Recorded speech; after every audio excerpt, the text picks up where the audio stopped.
In this episode, we'll be talking with art director and working artist Jenal Dolson.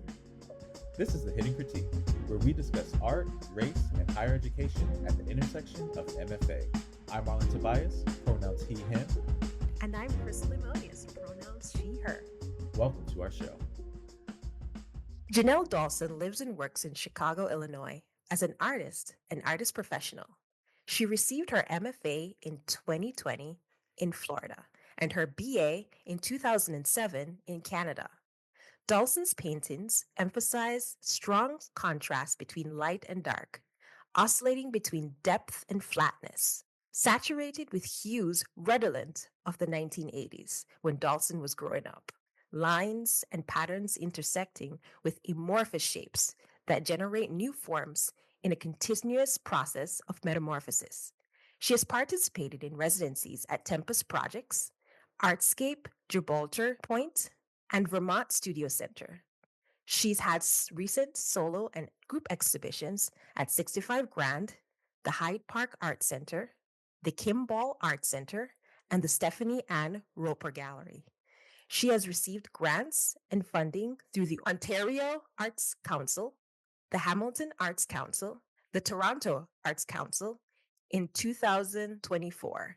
She participated in the Barely Fair with Good Naked Gallery and was a part of the panel discussion Multi-Hyphenates for the Fair's Minor Matters Symposium.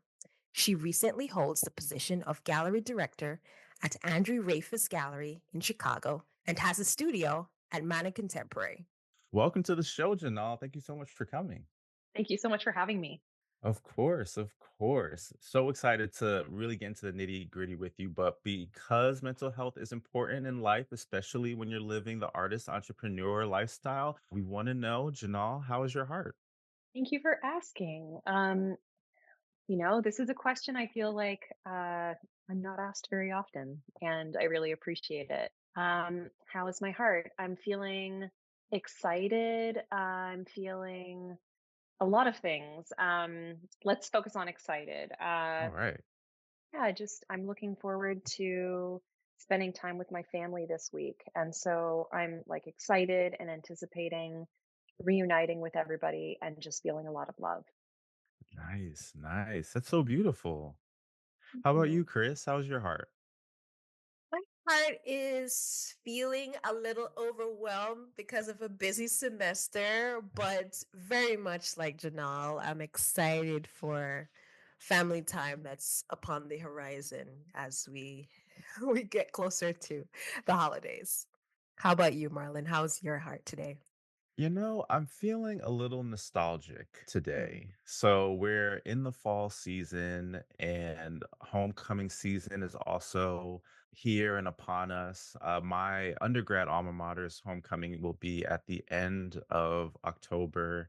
And I actually have a show at that homecoming. I have an exhibition that I'll be participating in. So I'm excited to be in a region where the season is changing, especially coming out of Florida, being there for about 15 some odd years. So, being back in a place where the leaves start to change and it's pumpkin spice season, and I love a good pumpkin spice dessert. And also, just this is a time, like I said, with homecoming, people are reuniting and everything. So, this is like the fall reunion, I like to call it. Oh, that sounds delightful. Yeah, yeah. But Janal, definitely want to hear more about you and your story. You have such a dynamic story, and I'm so glad that again that you agreed to talk with us. So, if you can, just tell us a little bit about your formal education and how your art career kind of developed from there. All right.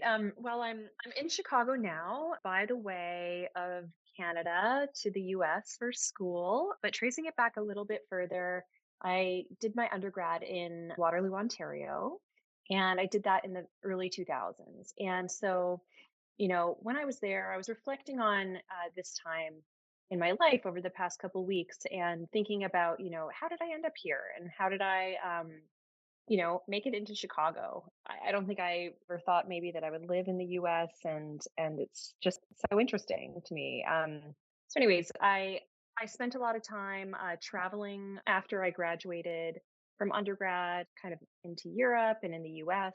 and spent a lot of time working. And there was about maybe like 10 or more years before I decided to go back to school. And so during that time, I was working in my studio. I had a garage studio. I had kind of like an external studio in Toronto for a little bit as well. And I was living in Toronto for about a decade before moving to Florida for grad school. But, it was an interesting time. I was trying to have everything all at once. I was trying to work full-time jobs, multiple jobs, and also maintain a studio practice, which proved to be challenging most of the time. So, I ended up coming to a point where I realized I wanted to be back in an environment where I was able to talk more deeply about my practice and just kind of learn more about myself and about, where my work was heading, if anywhere. And so I ended up at a residency in Tampa, Florida. And when I was there, it was around the time that I had applied to grad school and had been accepted at a school back home and was kind of recommended or nudged to apply to the program where I was. And so I did. And That we it all turned went out to as well, right? that we all went to. This is how we all know each other, which is so awesome. And, Right. it's just such a great program.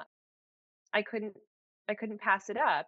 There was a lot to offer, a 3-year program, with teaching assistantship options and large studio spaces. And at that point in time, I figured, I was ready to snowbird. I was ready to get out of the cold. I was ready to leave the north and head south. So I ended up in school for a couple years, but then that's also where I ended up meeting my future husband. So Wonderful. that's in a nutshell how I ended up back in Chicago. But, some of the formal aspects of, why I was there, focusing on my practice, but also having such an interest in how things work behind the scenes. There's such a wonderful community of artists and artist run spaces and galleries in Tampa. Like there's these beautiful little gems.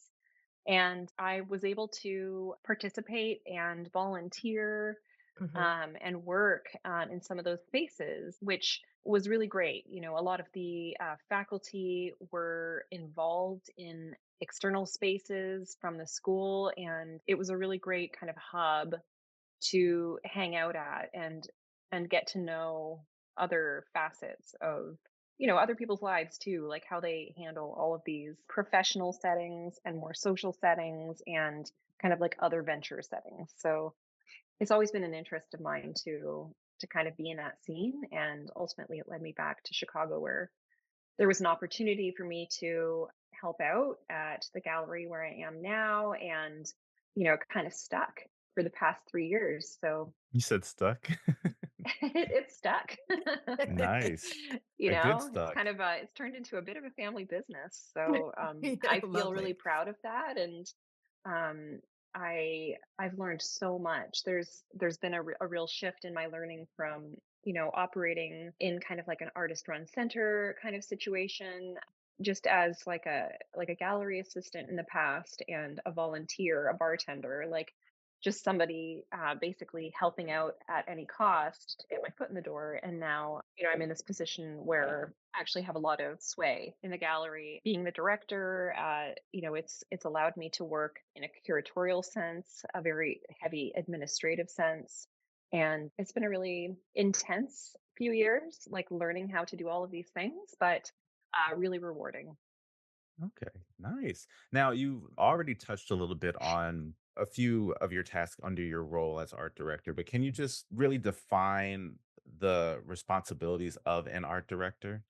I think it is probably similar in a lot of situations, maybe even so with a small operation like a 2 to 3 person run gallery space, which is what we are, that everyone ends up wearing multiple hats and a lot of roles are shared, and there's a lot of collaboration and communication that occurs on the daily.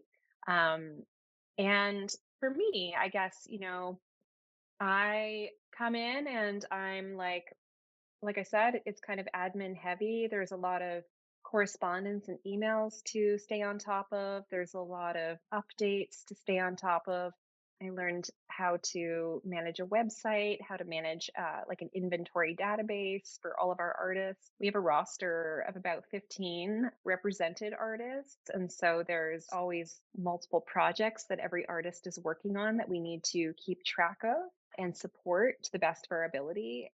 Yeah, just the management of that, management of some personal relationships within that, how our artists are doing, how they're feeling is really important too. And on top of that, there's just the front facing aspect of the gallery as well, because Andrew moved to the location that we're in now about 5 years ago.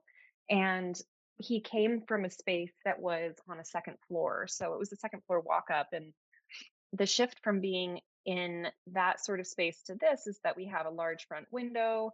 People can walk in off the street. There's a bus stop right in front of the gallery, which is kind of awesome because everyone's always like peering in when they're waiting for the bus. And we get such a variety of people coming in, sometimes wondering if we're a doctor's office, sometimes wondering, like what we are. Like we get questions like, well, what is a gallery? Like, what is this? Do I have to pay to come in? Andrew designed the space in the way that there isn't a front desk in the hopes that it didn't kind of make the space feel intimidating. So people have to kind of like walk right through and right to the back of the space to typically find more people. And which is, it's kind of like the idea of the flow of the space is that it's welcoming, you can come in, you can explore. So, we try to provide a lot of information. There's press releases and checklists that we need to have for each exhibition. We have exhibitions every 6 weeks, and then we have about 1 week for takedown and reinstall. There is documentation that occurs. I'm in charge of like individual images here in house, but then we also have to schedule with a photographer. We send out a lot of correspondence with our artists, whether represented or not, leading up to an exhibition. So there's also that level of organization and trying to be on the same page about like deadlines and logistics for like artwork pickup and shipping, making sure insurance is in place. And what else? I mean, so many things. Out of that, do you have any questions about that? I'm just rambling on. Yeah, I No, it's mean, great. yeah, it sounds a lot like you wear a lot of hats in your role. Definitely.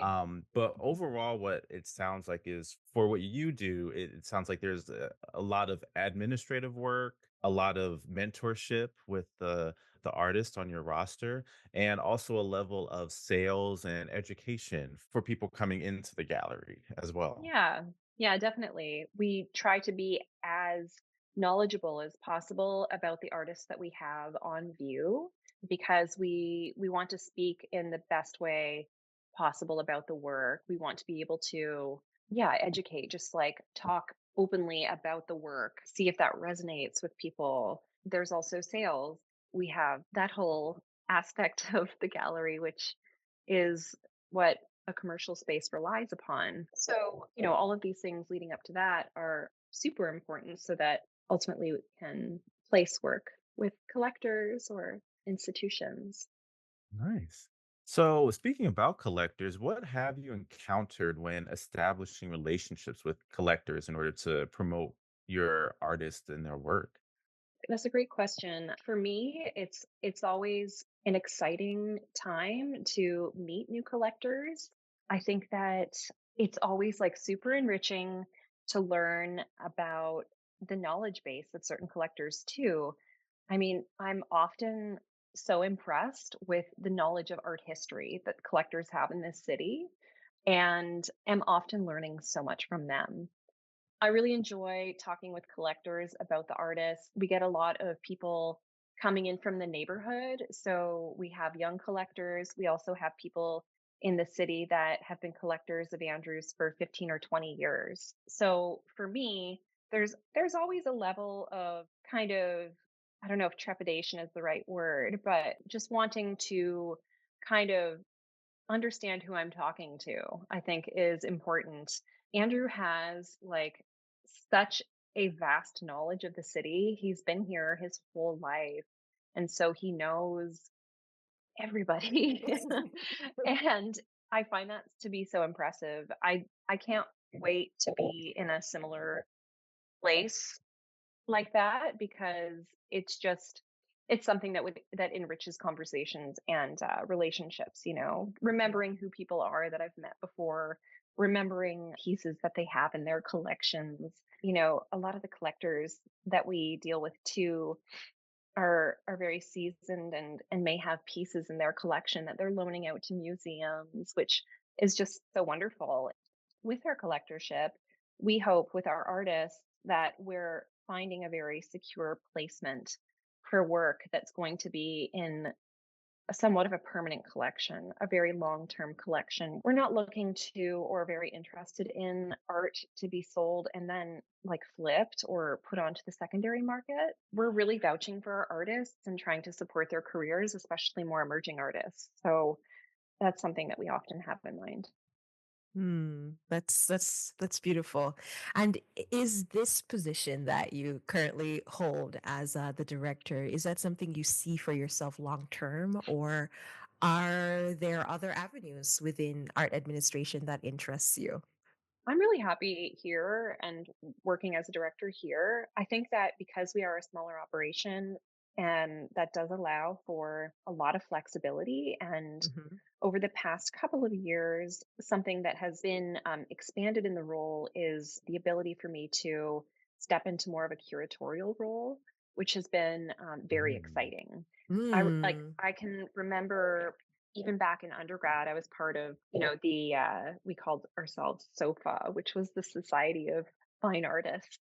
And so we, as like a group of undergrads, would curate exhibitions. We had an external space downtown Kitchener that we would have exhibitions in, and we would like kind of cherry pick like grad students from nearby universities and like put on like these exhibitions. So I feel like that's kind of come back around full circle, like that interest in organizing, in bringing certain artists together, studying like different themes, seeing kind of what can happen. It's really interesting to me to do that and to also do that here in the space. I really appreciate that. And if my memory serves me correct, in grad school, you also worked in a curatorial aspect for the or school gallery, right?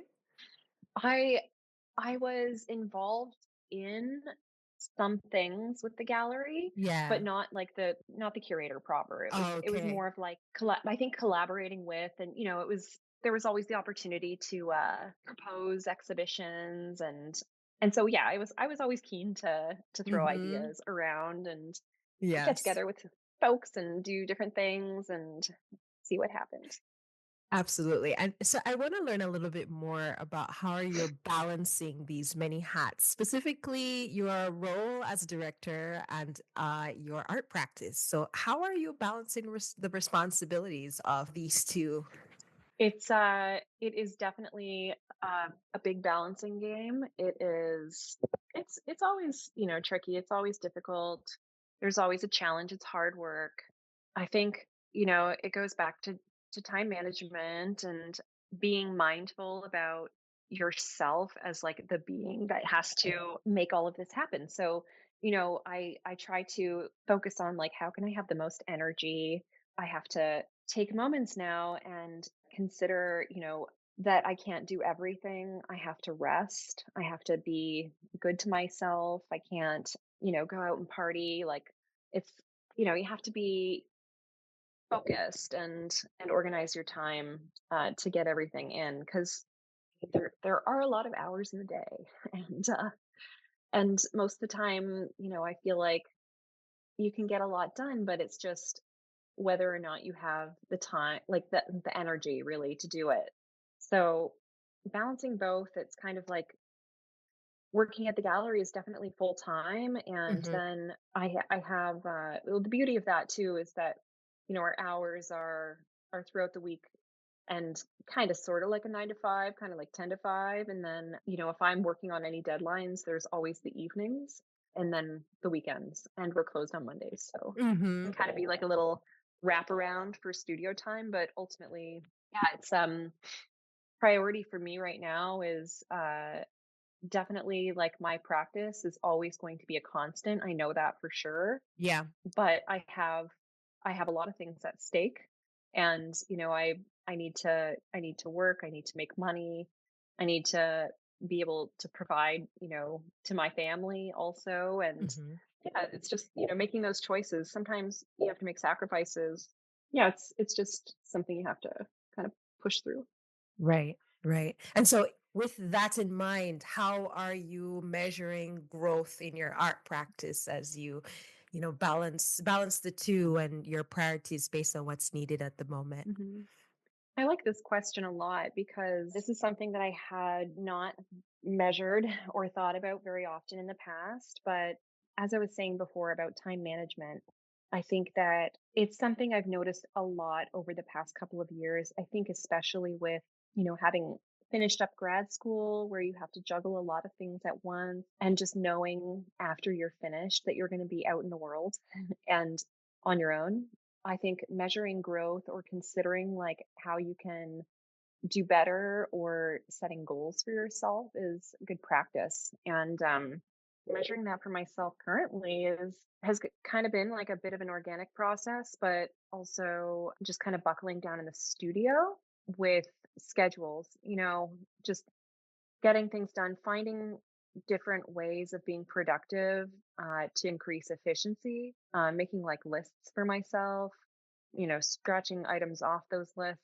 Each time I'm in the studio, it's like I have to do like these four things no matter what. Hmm. Um, you know, and or even if I'm not able to make it to the studio, like what else could I be doing? Could I be drawing? Could I be trying to resolve a composition like at home? Could I be, you know, just like looking at or thinking about being in that headspace to problem solve, like what can be done next? And also like setting goals and then seeing if you can achieve them. Even if you don't, how close did you get?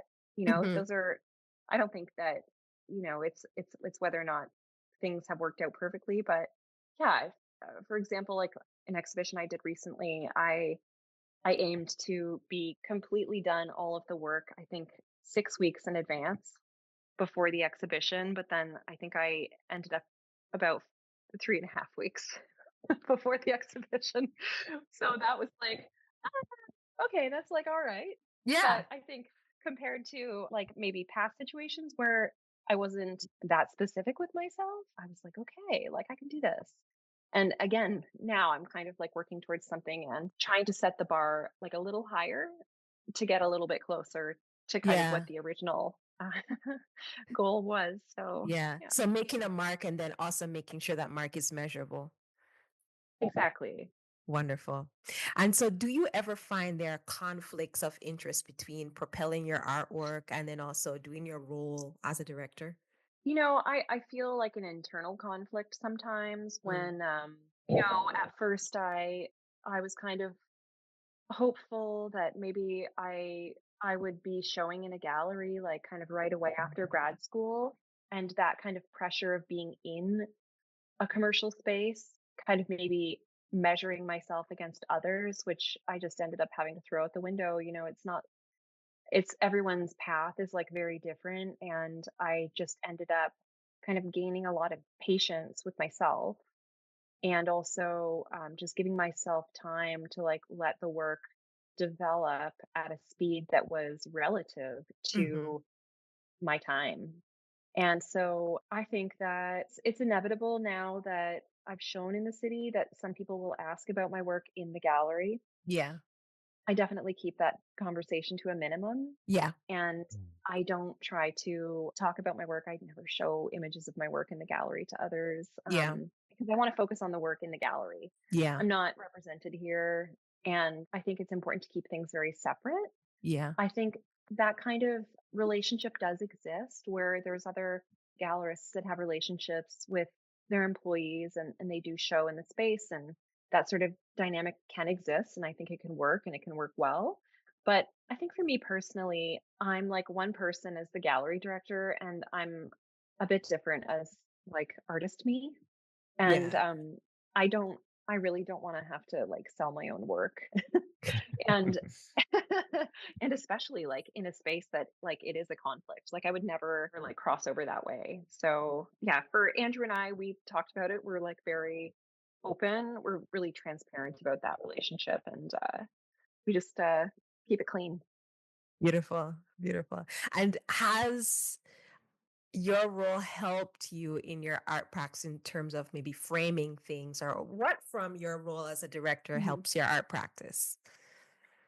I've definitely seen like all sorts of different relationships that have developed like over the years for Andrew, and there's, you know, many different personalities. There are artists that are easy to work with, there's artists that are difficult to work with. There's, you know, it's like people every day. You get all sorts. And so I guess I feel lucky to be on the receiving end of like working with people that are like really generous and kind, Krystle. And I can like kind of take cues from how certain people are, and how they kind of act, how they are correspondence wise. And I try to emanate all of the positive aspects that we're like receiving on the gallery end from artists and from people, and communication and relationships that make us feel really good. And I try to kind of put that back out into the world. And as we close out now, what are you currently doing that is not paid labor and only for your leisure and enjoyment? Let's see. I was thinking about this, and I've been trying to, okay, so I'm looking at it from like kind of a health standpoint. I've been trying to get out and be outside a lot. I've been trying to like walk around. Is this kind of like the direction you're wondering about? I mean, it um, could be however you take it. However you take it is what we take. yeah, spending lots of time in my house, trying to figure things out there, hanging out with my dog, hanging out with Andrew. Yeah, just like trying to like carve out like personal relationship time, basically. Talking to friends, checking in on people. Yeah, Yeah, I mean, I that's love pretty much that. it. I love that. For me, it has been my birds. Did I tell you that I got birds? What kind of birds did you get? I got zebra finches, and What? Guru just got a parakeet. So that's another addition to the family. So Oh my we got goodness. 4 birds in here. That's amazing. I love Yeah. birds. Andrew and I are amateur birders, so we actually do like to go hiking a lot. We are getting quite good at identifying. And yeah, whenever we're out on the trails or, you know, for a weekend away, we've got our bird books, we've got our binoculars right there with you. Oh my goodness, I would love to have birds. They're Well, just so wonderful. we adopted Oris, so we're just being little stewards of nature inside the house. So hopefully, if you do get to this neck of the woods, you'll be able to enjoy the That is birds. so sweet. Oh. Awesome. Well, thank you so much, Janal, again for coming on and giving us a lot more insight into the gallery and the administrative side of the art world, right? But we want to give you the opportunity to promote yourself. So, shameless plug. How can we follow you? Oh, super. Thank you. Well, I guess I'll just revert to good old Instagram and say you can find me at Janelle Space, two S's, JenalSSPACE, you know, or on my website, which is janeldolson.com. And what's up? What's going on with me? Well, there's like a open house Chicago or Chicago open house coming up soon, and my studio building will be open. So I think on the 19th of October, I might be hanging out there. Otherwise, you know, I'm just here and working on work, and looking forward to showing some new stuff maybe in the spring. But that's TBD. Awesome. Awesome. Well, we Thank you look again. forward to the TBD. Thanks. Thank you so much, Janelle. You're welcome. Thank you for listening to our episode. The Hidden Critique is produced and hosted by us, Krystle and Lemonias and Marlon Tobias. Episodes are edited by Kirsten Pettifor. Original music composed by Cesar Presa. If you like the show, you can review and rate this podcast via Spotify. You can also like, subscribe, and comment on our YouTube page. For For exclusive bonus content, subscribe to our Patreon at The Hidden Critique.